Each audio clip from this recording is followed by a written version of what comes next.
লীগ মারা গিয়েছে বাংলাদেশে, আর জানাজা হয়েছে দিল্লিতে। আমার ভাই আপনার এবং সংগ্রাম বলছেন সারা দিলে এই আওয়ামী লীগ বাংলাদেশে আসবে না। এই সংস্কার আমাদের দেশের সবচেয়ে বড় সংস্কার, আওয়ামী লীগকে নিষিদ্ধ করতে হবে। কিন্তু একেবারে আচ্ছা দেখছি এরকম কিছু নেই, আওয়ামী লীগকে নিষিদ্ধ করতে হবে। আপনারা ভুলে গেলে চলবে না, আওয়ামী লীগ কোন রাজনৈতিক দল নয়।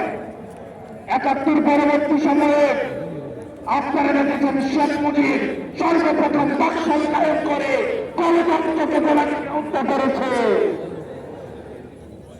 এই বাকশালী দিয়ে ৩০,০০০ শাসনকর্মীকে হত্যা করে সারা বাংলাদেশে শাসনতন্ত্র কায়েম করেছে। আওয়ামী লীগের লুটপাটের কারণে আপনারা দেখেছেন ৭৪-এর দুর্ভিক্ষে ১৫ লক্ষ মানুষ মারা গিয়েছে। আমরা বারবার করে বলতে চাই, আওয়ামী লীগ কোন রাজনৈতিক দল নয়। আওয়ামী লীগ হচ্ছে একটি সন্ত্রাসী সংগঠন। এই সন্ত্রাসী সংগঠনকে নিষিদ্ধ করার মধ্য দিয়ে আমরা সংস্কার করতে চাই।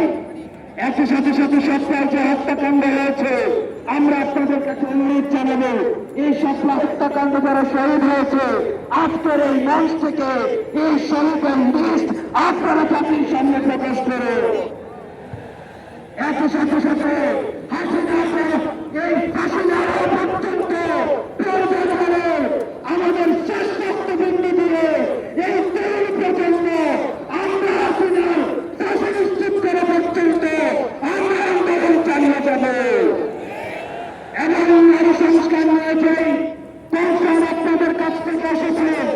আমরা চাই ডক্টর মোহাম্মদ ইউনূস এই সংস্কারগুলিকে আপনি অতি সত্তরে শেষ করবেন।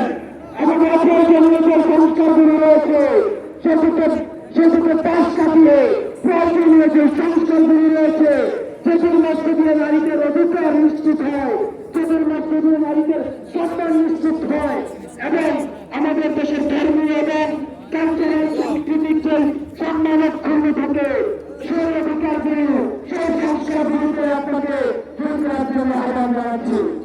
আপনারা ভালো থাকবেন, সুস্থ থাকবেন, হকের পথে, হালালের পথে, সত্যের পথে আমরা এনসিপি আপনাদের সঙ্গে সক্ষম রয়েছি। ইনকিলাব ইনকিলাব ইনকিলাব জিন্দাবাদ। আসসালামু আলাইকুম ওয়া রাহমাতুল্লাহি ওয়া বারাকাতুহু। শুকরিয়া, আপনারা আপনাদের এবার বক্তব্য রাখবেন